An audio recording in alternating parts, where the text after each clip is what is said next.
Friends, welcome back. God bless you and peace be with you. Thanks for joining us for another episode of Being and Making Disciples. Today, I'm very excited to have a guest with us, Edward Herrera, who, among other things, is the founder and creator of the Ark and Dove podcast, which is broadly, I'll let him share more about this, about the experience of Black Catholics in the United States. So, Edward, thanks so much. How are you, man?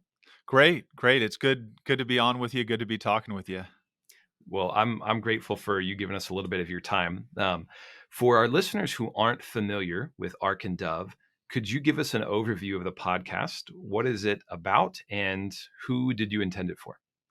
Yeah, so The Ark and the Dove is a 5 episode narrative podcast. Each of them are about,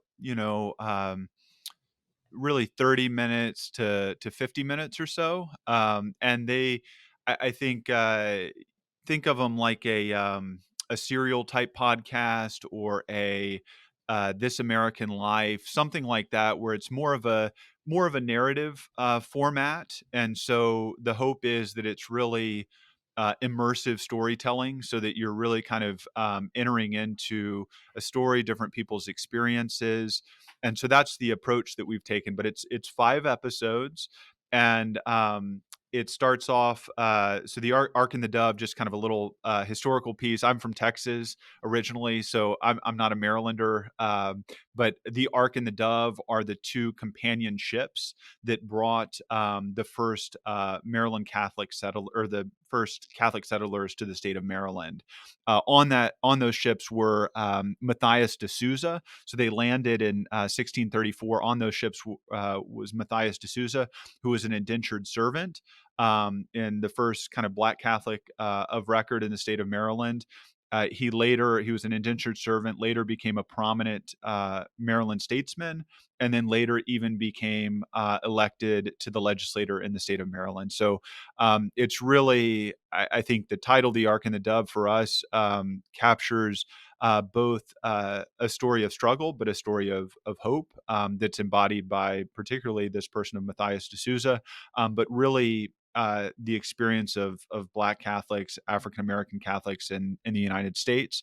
And so that's kind of the idea of the project. Like I said, 5 episodes, so it goes everywhere from the history, so just a better understanding of some of the historical perspective, then moves into what's called blockbusting, and focuses particularly on a neighborhood in Baltimore City, where this was something that happened in a pretty dramatic way, and there was a Catholic parish really at the heart of that blockbusting that occurred.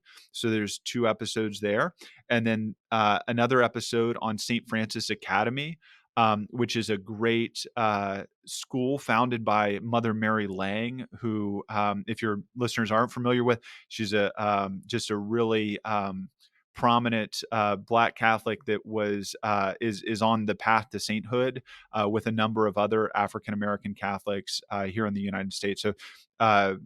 Beautiful story there. St. Francis Academy focuses on their football team in particular. And then the last episode, we interview a number of Black Catholics from across the country, just kind of where the church is within the kind of the racial divide, and particularly following the death of George Floyd. So we try to we picked a couple of key moments. There's so much; it's such a long history that we could address, but that's kind of what we tried to do, how we tried to approach it.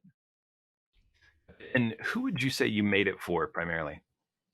Yeah, so it's interesting. There was a couple of audiences that came to mind, right? So the primary host were Jay and myself, as well as Louis Damani Jones. So Jay is Italian from New York. I'm Hispanic from Houston. Lewis is African American, originally from New York, but then more recently in St. Louis. And so I think a big piece of it was Lewis came to the project a little later. A big piece of it was Jay and I kind of exploring this question of race in the Catholic Church ourselves. And so in many ways, we're the audience. um, and I feel like people like us who are serious about trying to understand these things, that might not be African American, and just trying to understand it. So, I mean, in many ways, the project was for folks that look like us and trying to understand and trying to learn about the history and how the history impacts us today. But I do think, I mean, I've found that there have been a lot of African Americans who've appreciated the project, who have appreciated shining more light on the African American Catholic experience. And so that's been beautiful, like the parishioners that we've talked with and things like that. And then also, and I think this is where it's interesting, maybe for your listeners. I think that the story of African American Catholics is a story of resilience and focuses in some ways on the question you might ask, like, why would they stay in the Catholic Church, even in the face of people turning them away, right? And then it kind of points to the reality that you and I both know, that this is the church, right? This is where we're called to be. This is and so then you get questions of, well, how do we welcome people? How do we truly become community and things like that? But I think that also folks that are seeking, it can be a little bit of a pre-evangelization of like, well, what is it about this Catholic Church that drew so many people in? So we tried to, I mean, a lot of Catholic listeners, definitely, but we've also tried to make it accessible to non-Catholics as well. So, I mean, that kind of sounds like, well, we made it for everybody. So, but hopefully that kind of gives a sense of what we were trying to be about with the project. Well, I think you did make it for everybody very successfully, and Oh, well, you talked about the kind of the storytelling narrative style of the podcast. It is one of the best jobs of that out there, and like oh, you're, I'm not for a Catholic podcast, like it is one of the best jobs of that you're, out there. I love the way you guys brought in different elements and tell the story by interviewing so many people, and I've so. Um, Probably across the different podcasts I've been involved with, I've made something like probably 150 episodes or more. And so, just for people listening, the amount of work that went into one of your episodes, each one is tremendous. Like uh, I don't think people fully appreciate that. I know you do because you had to do it. That's a lot of work, and you have you have a full time job. You know, you've got a very big job in the Archdiocese of Baltimore. So I don't know how you find time to do this, but I'm glad you did. yeah, no, no. And I that's a very, very kind thing. I mean, it's funny. I love doing this sort of stuff, and I'm, from an editing perspective, I'm kind of a hack. Like, I'm the rough cuts guy and, Yeah, like, yeah. the storytelling. My colleague, Jay, who is really I mean, he's brilliant with these. I mean, he scored it all himself. Like, I mean, it's all Oh, he wow. wrote all the music. And I mean, the funny thing about him, I mean, this is like kind of the funny aside. He's kind of a polymath type. Like, he's good at everything. So his full-time job is he's an executive pastry chef at a country club Yeah. and a brewer. But he's just like really incredible at audio. So but I mean, which is why it's taken us a long time to get the project done. But it's very, very kind of you to say, but it wasn't me. It was kind of kudos to my partner Jay on that. Well, cheers Um, to Jay. yeah. Jay, if you listen to this, thanks, man. You did a great job. I thought when I heard the music, I was like, "Oh, wow, they paid a subscription to one of these services to get music that they could put in, and because it's good. Like everything about it is good." No, no, thank you, thank you. I mean, he strives for excellence. We all strive for excellence, and I mean, it definitely. I was very happy with how it came out, Yeah, and it shows, man. the reaction that we hear from people is wonderful. Like, to hear that, because you really do want it to be an experience that you're kind of entering into these stories, so you Yeah. can hear the whole. You know. Yeah, yeah. So I think your interest in this topic is similar to mine. So I think we're on a similar road. my interest in this goes back, probably a long way, but it was accelerated when I fell in love with my wife and got married. My wife is a Black Catholic. Her dad is a Black Catholic, but Mm, she grew up in a home with a Baptist mom and a Catholic dad. So her father was raised in New York, and where he was from, the church was a little bit more integrated growing up in the 60s and the 70s. And so I think he had in some sense, a better experience than most. He went through Catholic school, loved it, had very positive experiences. Um, and then his wife grew up in Elizabeth City, North Carolina. mm. And when my father-in-law moved there, I'm probably like I'm going all over the place with this story, but this It's just okay. stands out to me. Yeah. So when my Yeah. father-in-law moved there, he decided to go to the local Catholic church and went to one church, and he was the only Black person there. And they said, "Oh, like, are you new in town?" And there was a Coast Guard base there, and my father-in-law was in the Coast Guard, so um, they figured he was, a coastie, and they said, "Oh, you might want to check out this other Catholic church." And so he didn't think anything of it, right? So next Sunday, he goes to this other Catholic church, and that's where all the Black people were. And so he had not so subtly been told, like, this is the white Catholic church. You belong over at the Black Catholic church. So that was where he ended up. And then when I married my wife, even before that, we started having conversations about the experience of being a Black Catholic.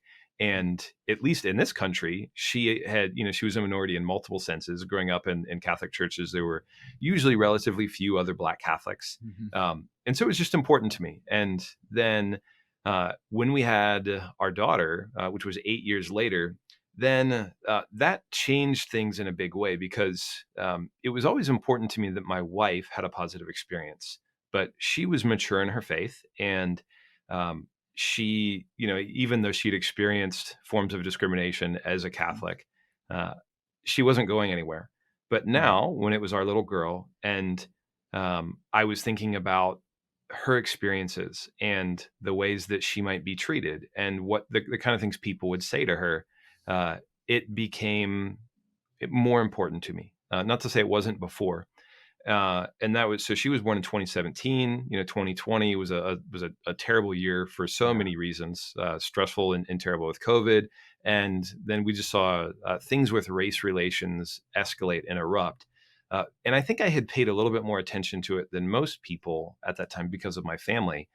So it was interesting then because some people had the observation like, oh, this is just coming up now. And I was at least aware enough to say, no, this has been going on for decades. It's just making the news now. Yeah. And so that's all to say.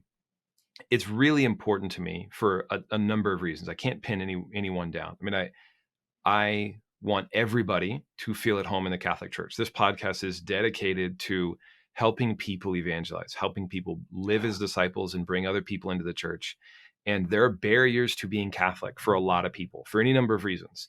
Um, and some of those barriers include racial barriers. Yeah. And a good friend of mine he's an African priest, and he's been in the United States now for probably 20 years. And he was talking with I think a Jehovah's Witness who was Black, and this woman was surprised to meet a Black priest, and she was like, "I didn't think that Catholicism was for Blacks. Like, I didn't think Mhm. there were any Black Catholics." And he joked, he said, "I'm from Nigeria, and there's 90 million people in Nigeria, and they're almost all Catholic, and all of us are Black."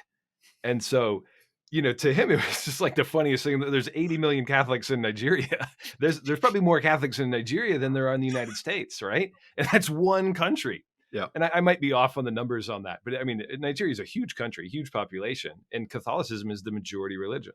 And then you talk about, Uganda and some of the other countries there that are hugely Catholic. So um, there's this a little bit of a narrative in the United States that Catholicism is not for Black people. And people might hear that and say, well, I would never say that. And it's not about what we say, it's about what people perceive. And you Mhm. feel welcome or unwelcome for a lot of reasons. And so all of this is interesting to me. My love of Jesus, my desire for people to know him and experience a relationship with him.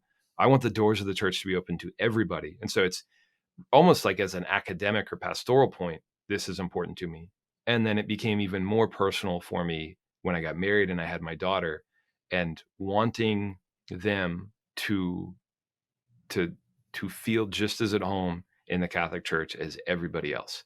So I was really grateful when I saw you doing this, because I thought, that I think these are helpful conversations. And I've often thought, uh, there's so much of, uh, kind of the unknown, right? When, the things we don't know about can be scary, or they're just, they're unknown to us if we haven't been exposed to them. And that includes things like just being with people. And I've had the good experience to be with Black people just because of my marriage. And so I've spent a lot of time around Black people. And I don't feel like I'm spending time with Black people. I'm spending time with my family. It's normal. Yeah. But that's helped me to not feel any sort of, kind of like xenophobia or thought of them as other. And I've often thought, wow, if people could just have conversations with each other and sit down, and that's what you did. You allow us to sit down and, if not participate, then observe conversations where we can just hear from people. And I remember, when I listened to the trailer of your podcast, you were interviewing a woman, and it was a quote where she said, "At the sign of peace, people were afraid to touch us, like they were afraid we were going to rub off on them." And that struck me, right? I mean, it's been months since I heard that, and I still remember it. And I thought, those are the conversations I hope people can be a part of. So that's kind of what that was really why I was. I mean, all that was why I was excited to bring you on and talk about this.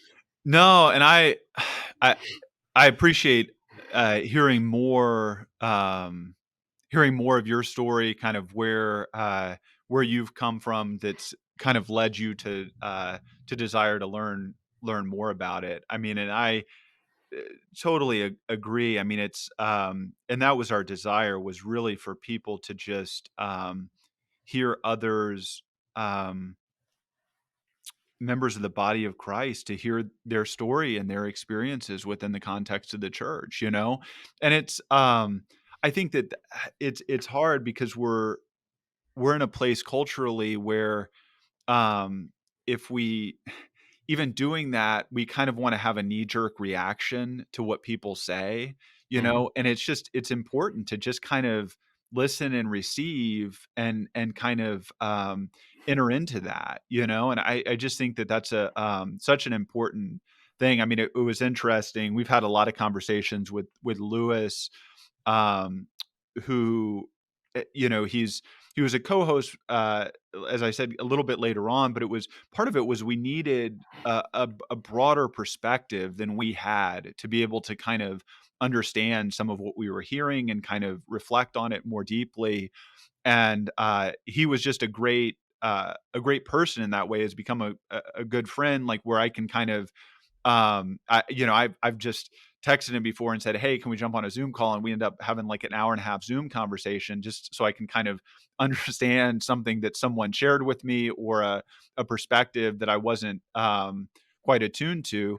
But it's interesting because in the end, and I don't think this gives anything away, because I think it's the whole project in many ways is for Lewis is an encouragement of like deeper dialogue and relationship with others. You know, that's and I mean, he said something, and again, it was at the end of the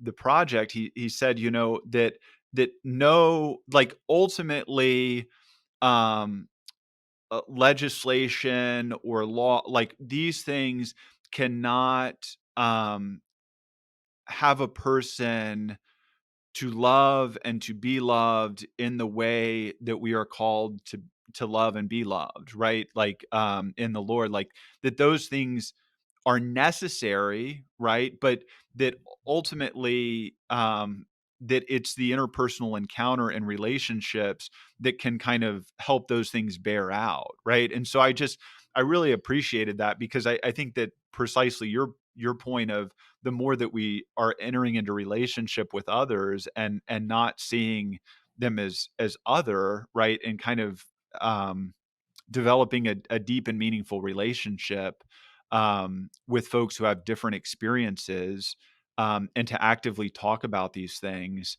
I think is just very can be very powerful and can be an opportunity for great healing. You know. Yeah.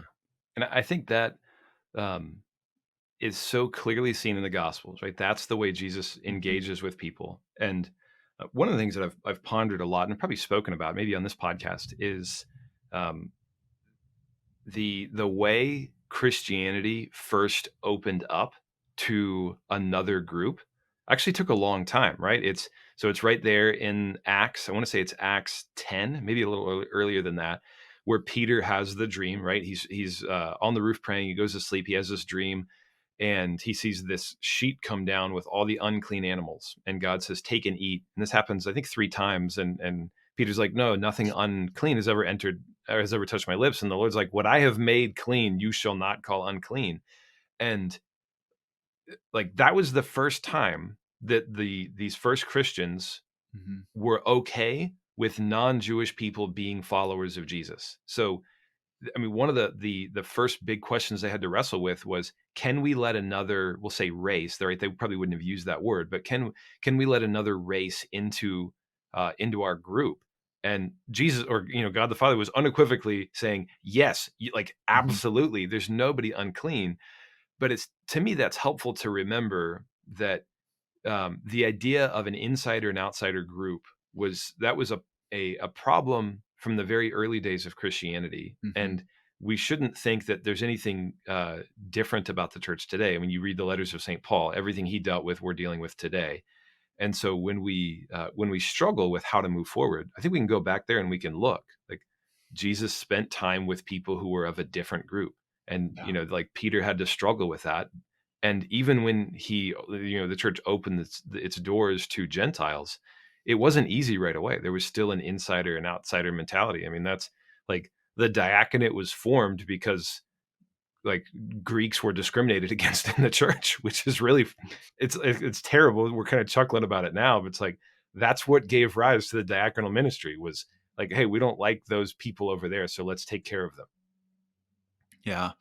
No, and I think you're absolutely you're absolutely right. And I mean, I think then when you move uh forward, I mean, I'm always impacted uh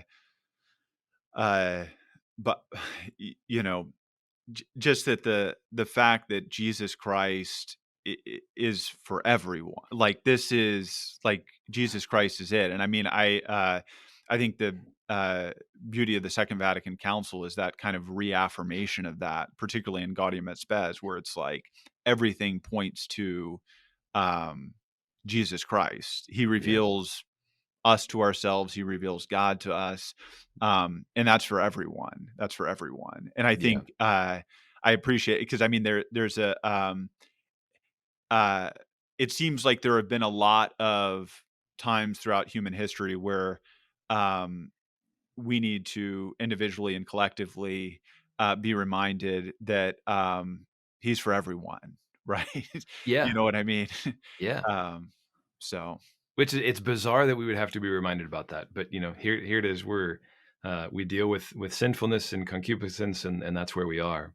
Um, well, one of the big uh, goals of this podcast is to help equip people for evangelization. I mean, that's the mhm, being part, right? Being and making disciples. We don't just want to like lead other people into a relationship with Jesus, but we want to live that ourselves. And yeah. um, I mean, there, not to draw too much of a dichotomy between the two of those, but to be successful in both those efforts means that we establish trusting relationships with people first for their own sake, right? Just be recognizing their goodness as our brother and sister in the Lord. Um, so as I've listened to Ark and Dove, I thought, okay, I think this is helpful for people. But how would you say your podcast and other resources like it can help all Catholics to evangelize better by helping us learn to, I guess, really see our neighbor as our brother and sister and not as a stranger? Yeah, and so I would say particularly for, uh, you know, Catholics who identify as white Catholic, right? I mean, uh, I would say that in particular, and I mean, as a Hispanic, I mean, I'd kind of say the same thing of myself, right? That I think what it does is it gives a glimpse into another person's experience, another person's kind of perspective on a particular matter. One of our guests on the last episode, it was interesting. Uh, he had written some stuff on kind of he's biracial, and so had written some stuff to his white friends and family and African American friends and family. And one of the things he said to his white friends and family was like, imagine like that a lot of times in our Catholic parishes, they would be kind of Eurocentric, white normative, however you want to kind of describe it, right? Parishes. That doesn't mean that there's not. I mean, I grew up in Houston, so there's a lot of Hispanics in our parishes, or Filipinos, Vietnamese. Like there's different cultures, but by and large, the worship is going to be a particular way. And not Hmm. only that, the percentage of African Americans that are Catholic is a smaller number, we would say, right? And so his comment was simply this: that like when he goes into a Catholic parish, he might be the only African American at that parish, right? Hmm. And I think that a lot of our African American brothers and sisters would have that experience. I know there are a number of African American parishes that have a particular worship style, things like that. But by and large, if an African American goes to one of our local parishes, they might be just one of a few African Americans. And he said, "Look, think about the last time you were at a gathering, at an event, whatever it may be, and you were the only white person there, you know? And how did that feel? Like you kind of remember that experience. And it's not like it was like necessarily a negative experience or something like that, but he just says you kind of remember that. And so I think to kind of enter into, okay, well, what does that experience look like and feel like for an African American to go into a parish and then no one in the parish looks like him, right? Bishop Braxton has spoken extensively. I know Father Josh Johnson as well on the idea of icons and images in our parishes, right? You have that beautiful icon behind you there. Yeah, that's the one. They had it at the Black Catholic Congress, and I mean, it Yeah, was yeah. went up the whole. It's gorgeous. And I think that for a lot of African Americans, you go into parishes, and all of the religious artwork is very white, right? And uh, y- I mean, Jesus, Middle Eastern, Saint Augustine was North African. Like chances are they weren't as white as they necessarily are portrayed in our parishes.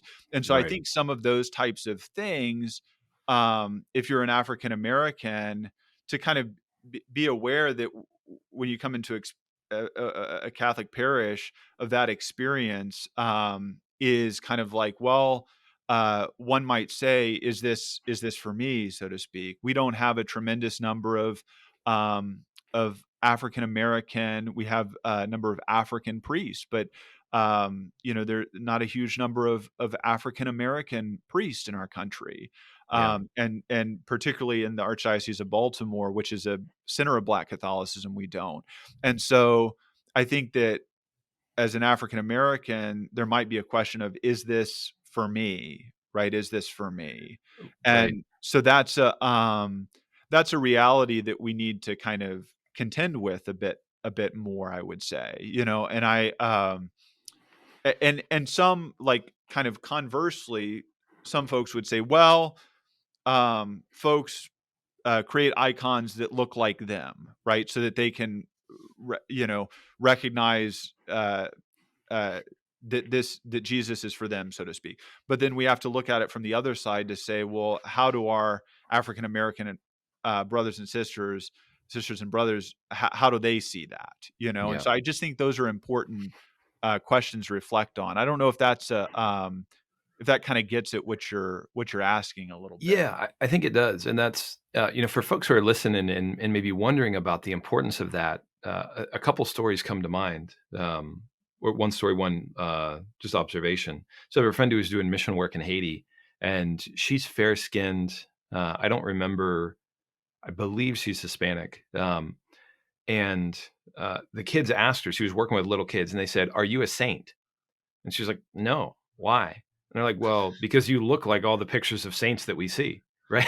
And it was like, to them, to these little Haitian kids, right? Saints are white people because that's who the pictures are of. And just think about, like what that's the message it says to a little kid. Like we want every child to grow up thinking, I can be a saint. That's my job, right? We don't all need to be canonized, but like our goal is to our that's our vocation, sainthood.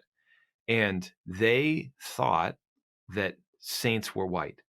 Mm. And I want them to think that there are white saints, and I want them to think that there are Black and Hispanic and Asian saints in every ethnicity under the sun, because I want saints from everybody, right? Yeah, And then, you mentioned the scarcity of Black priests and how that creates this kind of like downward cycle or downward spiral. Like, well, there's few Black priests to inspire Black young men to become priests. Um, there's also, I mean, think about just like priests you can identify with, or priests who are attractive to you, mhm, regardless of your race. Like, if we don't have priests who are attractive 100%. to young men, they will not go into the priesthood. And that's a real thing for everybody. So uh, we just need opportunities to see ourselves like the kind of person we want to be as, I mean, saints, as priests, as religious, so that we can strive after that. I mean, I think one of the reasons why in the church's wisdom she holds up saints, so that it's not just like, okay, be like Jesus, but here's all of these other men and women who have followed after Jesus who can inspire us. Go ahead. Yeah, no, no, absolutely, and I love, I mean, yeah, I mean, it's this call to holiness. I mean, I was,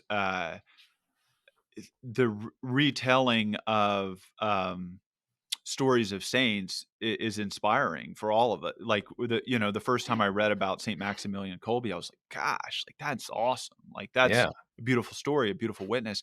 And I think that's for a lot of African American Catholics, like why you look at the six, holy individuals, African Americans that are on the road to sainthood, and why that's so important. And it's interesting because, and don't ask me to say each of their names, but look them up. There's a great book by OSV on them. But I think that what's neat is each of them was like living a different state in life and was a very different kind of um just a very different embodiment of holiness, which was just it's cool. Like it's not like, oh, all of these African Americans on the road to sainthood kind of are kind of the same way, but it just kind of shows this as our saints are, right? I mean that they're like they we all are called to be saints, so saints should all look differently. They should have different experiences, a different embodiment of what it means to live out the gospel call. So I just Yeah. that's also what is so striking too, because you're like, oh, they're just around the country in different places, and their different experiences and different ways that they lived out their call to love the Lord. Yeah, and that's I think of the saints that inspire me. Like, they're being a saint does not mean one thing. Like, they're all unique. And I've heard people say, I probably agree with this, that like saints are among the more unique people because they have allowed the Lord to just magnify their natural gifts and talents. Like, Absolutely. what, like, is there anybody like Saint Jerome? Like, I don't think so. Like, or Saint Francis. Like, Saint Francis is one of a kind for good reason, and that he's so attractive to so many people, but yet he's so different than what does he have to do with like King Saint Louis of France? Like, probably not a lot. Uh, but that's part of the richness of the church is our, like, I mean, it shows everybody can be a saint, and everybody can be an example to others and inspire them to great holiness and attract us to Jesus. Uh, Absolutely. so let's turn to a this will probably be like the most unpleasant thing to think about. But how has racism within the church, and when I say this, I mean members of the church who still have, to some degree, racism ingrained in their way of thinking. And I'll be the first to say, like, I'm on a lifelong journey to root out those things that are within myself. So I'm not pointing any fingers at anybody. Um, how has racism within the church inhibited our ability to evangelize? Yeah. Um, that's a big one, and I mean, I think that we're all on a journey, I would say, to root out anything that's not of the Lord, right, Mhm. within ourselves, like, and just to kind of, every day, have an examination of conscience where did I fall short of where the Lord has called me to be? Yeah. So absolutely, and I think that's an important place to start. And I think that's an important question because I think that there are so many layers to it, and I think that one of kind of the first piece would be kind of the level of ways in which each individual might serve as an obstacle to evangelization. So the way in which we might not make another person feel welcome. We might harbor within ourselves racism, right? It's interesting because um, all of my the guests were like, "Yeah, racism still exists," and I think sometimes folks that haven't experienced it need to hear that. Like, no, like racism still exists today, and people are like, "Well, but there's not," and it's like, no, no, no, like talk to people, they will say racism still exists. No matter how conservative the person is, right? They're going to say racism still exists. They might say X, Y, or Z, but it still exists. And I think that that needs to be kind of called out as a definitive obstacle to evangelization, like when it, in instances of that. So I kind of would start there and invite us to have kind of our own examination of conscience. Racism is a sin, right? Racism is a sin. And so just to kind of, as with other sins individually, to kind of examine our own conscience with that. So that's one obstacle I would say. But then I would say there's also historical obstacles, right? I was just out with a friend who took me on a tour of a parish that he used to go to out in Bowie, Maryland. And I was just out visiting him and he knew about this project. So he's like, I want to take you a tour of this place. And so he takes me over there. And it was this parish that used to be on the grounds of a Jesuit plantation in Maryland, a very large plantation, a very prominent plantation. And it was later given to the Archdiocese of Washington, and he was took me up the hill. It was a lot of land that the Archdiocese owned. Some groundskeepers had found that there were bodies buried in the land, and come to find out, there were nearly 600 um, people who were enslaved that were just buried along the hillside there and forgotten. And, and so now the Archdiocese of Washington, the parish is trying to address this. There's someone at Catholic University of America who's kind of dedicated their life to kind of now uh, addressing this, right? But like, when you say that the church participated in slavery, which it did, right? The earliest parts of the church participated in slavery. Some of our earliest bishops, uh, owned slaves. And then when you see things like this, where it was just a blatant disregard for human life, in such a way that, I mean, one of the basic works of mercy of burying the dead, was not done in any way that, acknowledged the dignity and the humanity of these individuals. Um, so you say, "Well, what?" That's hard to overcome, right? That's hard to Yeah. overcome.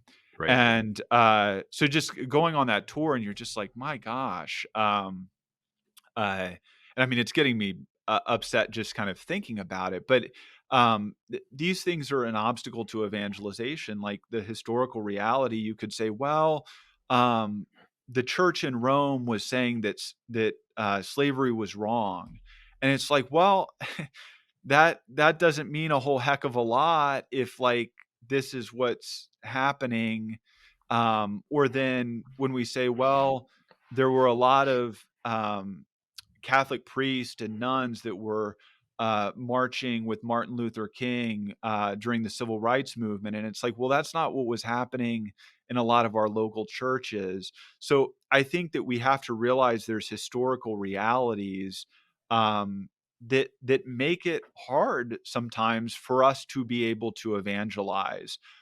I will say though, there have been, you know, the history just as well as I do, Dan. I mean, there's bad history throughout the church, right? Yeah. And so we have to be able to contend with that relative to Jesus and who he calls us to and our life in the sacraments. And so to be able to provide that witness, even in the midst of, kind of the sinful humanity, that has kind of continued throughout the history of the church, you know? So I think that, I don't know if that's a helpful response, but I do think that, like, racism, yes, is a huge obstacle, both historical and ways in which, it still occurs today, is an obstacle to evangelization, right? And so, the more that we can heal that racial divide, in the church and in the country, the more that we can, really evangelize our African American brothers and sisters. So that would be something, you know. And frankly, I think even individuals who might see racism that aren't Catholic, right? I think the more that the church, speaks to that reality and is consistent with what the more that the church is who she is, the more she is attractive to everyone, Absolutely. right? Yeah, yeah. And because I mean, there's people who won't join the Catholic Church, like regardless of the racial group that they belong to, just because of the scandal within the church. Period. Like, Absolutely. what did like what the I feel comfortable putting those sins in the same category as the pre-sex abuse crisis, and they caused a massive loss of trust and confidence, which is like having a positive association with Jesus, his church, and his members is the fundamental step to becoming a disciple. And Absolutely. um, people might say like, "Well, I didn't do those things," and like, I know you didn't. Like I did, I didn't either. Well, I have my own like long list of personal sins that have created scandal. But like, what we can do is we can express solidarity. I think I'm kind of thinking out loud here. I'd love your thoughts on this. We can be in solidarity with people who have suffered. We can make reparation for the sins of others. I mean, we're like the only Christian denomination that has as far as I know, like a well elaborated theology of reparation for the sins of others. Mhm. And I mean, like, how long have we been praying for the souls in purgatory for 2,000 years? Like, this is absolutely something we can do to make reparation for the sins of others. And Absolutely. that is what, like, I think that's what can rebuild some of the lost trust. Um, so I'm glad you brought that up. Both the personal sin of racism, which like we want all of our sins gone. Like we Yeah, want to stop committing all sins, not just that one. 100%. But I mean, the reality is like racism is a serious sin, and you can go to hell for it, and other people can. And I don't want anybody to go to hell for that Nope. sin or any sin.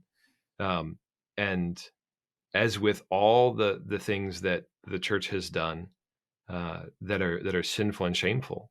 I think the best thing we can do is we can take responsibility and say, yeah, the church's members are sinful, but we have faith in Jesus not because of her members, but because of him and what he's done.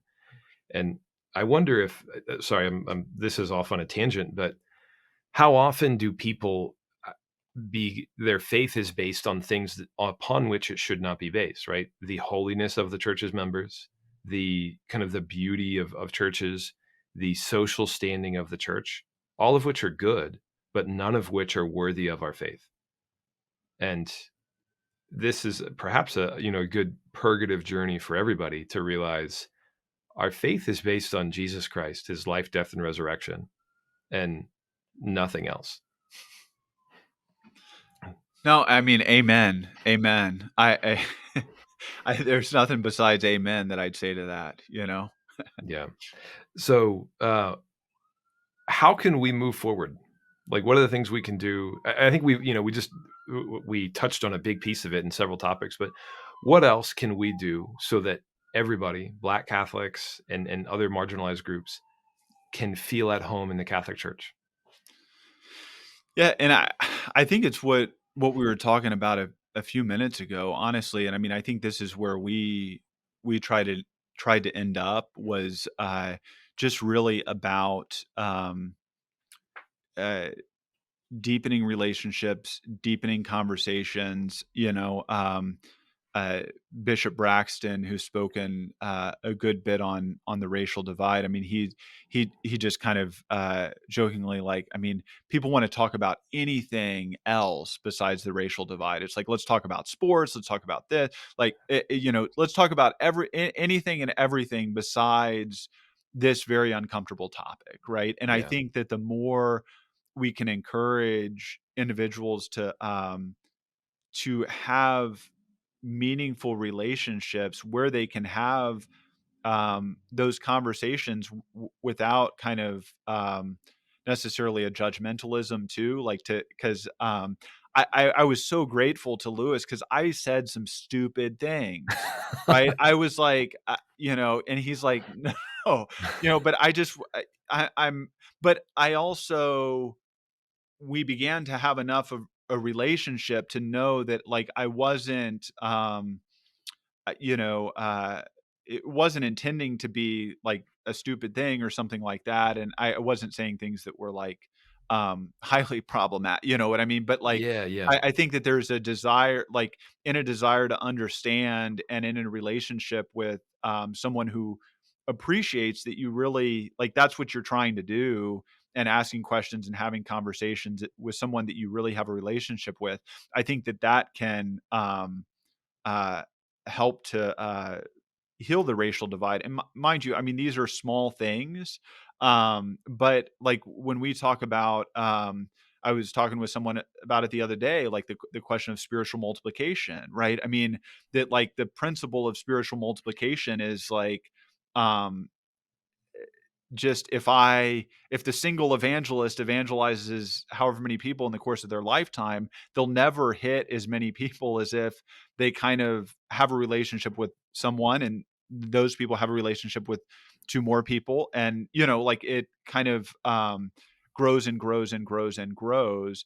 And yeah. so I think that really this idea of having meaningful relationships with your neighbor and having meaningful conversations is really a good starting point. I certainly think there are other kind of ways in which we can address it, but I think that there's that's a huge a huge starting point, is just kind of entering into another person's experience and trying to understand that more deeply is a wonderful place to start, it seems to me. And also informing oneself of the church's teaching, because I Right. think that there's that's a the church's teaching, and also just I mean, I loved how you were breaking open scripture for us a few minutes ago, right? So I think that with the scripture and the catechism and kind of sharing with one another, these are important pieces. But frankly, those are the building blocks for evangelization, it seems to me, right? I Yeah. mean, is and I think, I mean, the in evangelization circles, like the language of you have to belong before you believe is like a huge kind of thing that we hear these days, and I think that is so important even with this conversation that we're talking about, right? Of um, having having those relationships with others, you know. I really like that, and I'll go back to something you said earlier. That when we listen, there's a tendency to be a little judgmental, and not judgmental of the other Mhm. person, but really to like automatically think like or explain away an experience. Be like, oh well, maybe that wasn't racism, right? Maybe that person who crossed the street wasn't doing so because they didn't like the way you look. Yeah. Or, maybe they didn't mean it that way when they asked you, like, hey, can I help you? And they followed you in the store. Um, but it's less important, or I don't say less important, but what is important, what's very valid, is that person's experience. And I think where we can have great reverence toward the other person. So Mhm. Pope Francis used this expression. He was explaining accompaniment, which is walking with somebody on their journey to a relationship with Jesus, and he said accompaniment is I'm paraphrasing this, but it's taking off our shoes out of reverence for the mystery Mm. of the other. And when people reveal their story to us, when they trust us with that, um, what we can do is we can honor them by reverently listening to their story and acknowledging their experience. And uh, while we might think we have an answer, or be tempted to explain something away or even respond, I really like the approach. And I have found a lot of fruit in this of just listening and allowing people to share and then being grateful that they shared rather than trying to explain it away. And there's something I think special and magical about that. A Absolutely, and I'm you know, eh, my formal theological training is, I mean, it started very Thomistic, I would say. So, like, for me, it's like objective reality, Yeah. and like, well, this is actually and it's like, and I think that's what you're talking about. It's like, well, you're trying to say, well, that could be their experience, but I think, and this is the beauty of Pope Francis, right? I mean that within the experience there is the truth, right? And so, like, I think that I it's a bit uncomfortable for someone like me who, like, has, like, well, we've got the catechism and we've got all these things that, and, I think to really enter into another's experience and to hear that is, there can be nothing more powerful, you know? Yeah, I think it's you're absolutely right. You're absolutely right.